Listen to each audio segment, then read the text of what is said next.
लेकिन नतीजों के अलावा कमोडिटी मार्केट पर नजर डालते हैं। याद रखें, कमोडिटी मार्केट में पिछले कुछ दिनों से काफी एक्शन दिखा है। सोना और चांदी फिर एक बार तेजी से कारोबार करता हुआ। कच्चे तेल में हालांकि आज सुबह गिरावट दिखी है। यूएस स्टॉक पाइल्स बढ़े हैं, जिसके चलते कच्चे तेल में गिरावट दिखी है।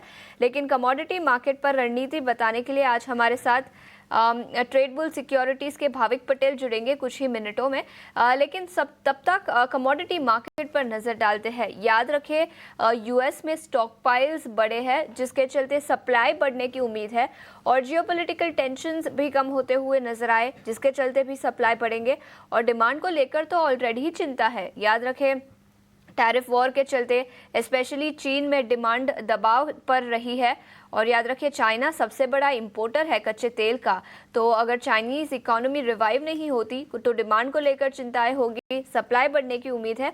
और इसी के चलते कच्चे तेल में पिछले कुछ दिनों से गिरावट दिखी है और आज भी $65 पर बैरल के नीचे कारोबार करता हुआ। और सोने और चांदी में आज चौथे दिन लगातार तेजी दिखी है। और अब हमारे साथ कमोडिटी मार्केट पर रणनीति बताने के लिए भाविक पटेल जुड़ चुके हैं ट्रेड बुल सिक्योरिटी से। भाविक, शुक्रिया समय निकालकर जुड़ने के लिए। और सबसे पहले सोने और चांदी की ही बात करते हैं। चौथे दिन लगातार ग्लोबल बाजारों में तेजी, जियोपॉलिटिकल टेंशंस के चलते इन एनी केस काफी अच्छी तेजी दिखी है। लेकिन ट्रेडिंग के लिहाज से किस तरह की रणनीति बनानी चाहिए? गुड मॉर्निंग आशीषा जी। यस, ये मंडे से ही हम देख रहे हैं कि सारे फैक्टर्स है वो गोल्ड के लिए और सोने के लिए पॉजिटिव है। जहाँ पे हमने देखा डाउनग्रेड यूएस की इकोनॉमी को हुआ है। दूसरा, ये जियोपॉलिटिकल कंसर्न्स भी बढ़ रहे हैं इसराइल और ईरान के बीच में। तो मुझे लग रहा है आज के दिन भी जो मोमेंटम है वो कंटिन्यू रहेगा। तो दोनों में बाय डिप्स की स्ट्रेटेजी रख लीजिए, जहाँ पे सोने में 95,200 के करीब बाय कर सकते हैं 95,800 के टारगेट लिए। और चांदी में भी 97,500 के करीब बाय कर सकते हैं 98,800 के टारगेट के लिए।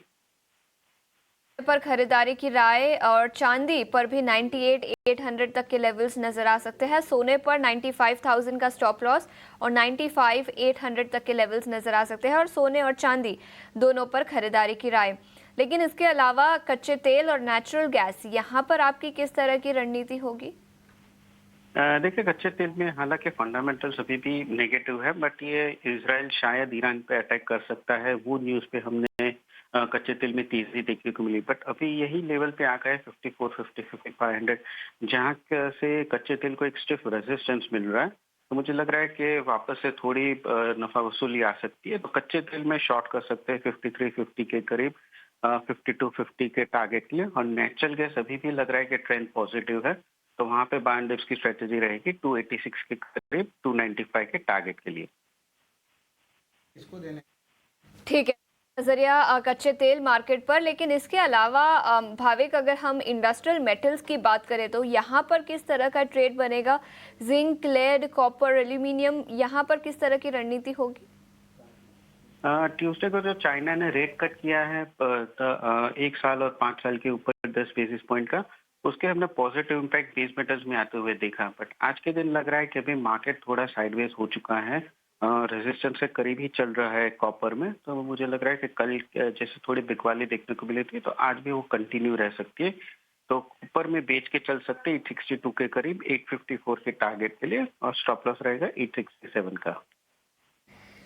ठीक है, तो ये नजरिया इंडस्ट्रियल मेटल्स और कमोडिटी मार्केट पर। भाविक जी, बहुत बहुत शुक्रिया समय निकालकर आज हमारे साथ जुड़ने के लिए और कमोडिटी मार्केट पर अपनी रणनीति बताने के लिए।